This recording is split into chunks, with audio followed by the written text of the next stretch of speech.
बिस्मिल्लाहिर्रहमानिर्रहीम। अस्सलाम वालेकुम।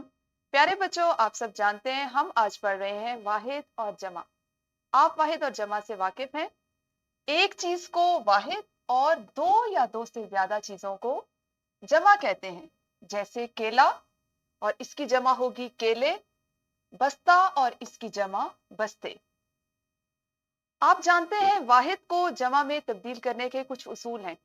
आज हम इसका एक उसूल सीखेंगे और वो उसूल ये है कि जब हम ऐसे अल्फाज लें जिनके आखिर में अलिफ या हे आता हो, तो वहां पे हम अलिफ हटा देंगे और याए मजहूल यानी इस वाली ये का इजाफा कर देंगे और इसकी जमा बन जाएगी इस तरह से।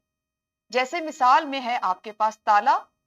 ताला आपका जो है इस लफ्ज का इख्तिताम अलिफ पर होता है, इसकी अलिफ हम हटा देंगे और ये लगा देंगे और जमा क्या बन जाएगी? ताले। इसी तरह से प्याला और प्याला का हे हटा देने से बन जाएगा इसकी जमा प्याले। ये हमारे आज वाहिद और जमा सीखने का एक उसूल है जिसको आपने सीखना है। हम इसकी कुछ और मिसालें देखते हैं जो आपके कमरा जमात में मौजूद है। जैसे ये क्या है? पंखा। और पंखा किस पर खत्म हो रहा है? इसका आखिरी हर्फ क्या है? अलिफ। शाबाश। अब अलिफ को हमने खत्म कर दिया और इसकी जगह पे इजाफा किस चीज का करेंगे? याए मजहूल। और ये क्या बन जाएगा? पंखे। बिल्कुल दुरुस्त। दूसरी मिसाल जहां से आप दाखिल हुए कमरा जमात में, वो क्या है? दरवाजा। ऐन मुमकिन है आपके कमरा जमात में एक से ज्यादा दरवाजे हों, तो दरवाजा लफ्ज खत्म किस पर हुआ था? हे पर। पहली मिसाल अलिफ जो हमने सीखी, दूसरी मिसाल हे, और इसको जब हमने खत्म किया और ये की इजाफत की तो जमा बन गई दरवाजे। एक मिसाल और देख लेते हैं। ये अब आप बताएंगे। पौधा कैसे लिखेंगे? बिल्कुल सही, अलिफ पर खत्म करेंगे और जब हम इसकी तादाद बढ़ा देंगे तो ये क्या बन जाएंगे? पौधे।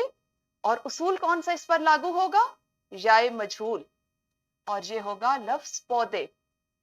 इसी तरह आप सबका पसंदीदा तैयारा। हे पर इख्तिताम होने वाला ये लफ्ज जमा में बदल जाएगा तैयारे के साथ।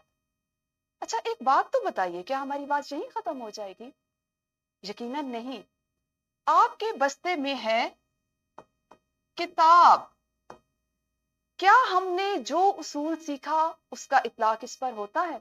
इसकी जमा तो बताइए। किताबें। बिल्कुल सही। और किताबों, ये भी दुरुस्त है। और हैं दोनों ये भी तादाद में ज्यादा। हम इनका इस्तेमाल आज क्यों नहीं कर रहे?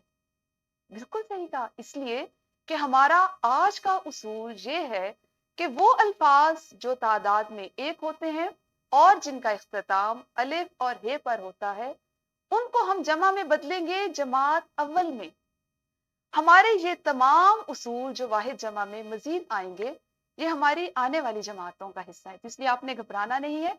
इनको हम जमात दुवम, सिवम और चहारम में पढ़ते चले जाएंगे। अपना ख्याल रखिए। शुक्रिया।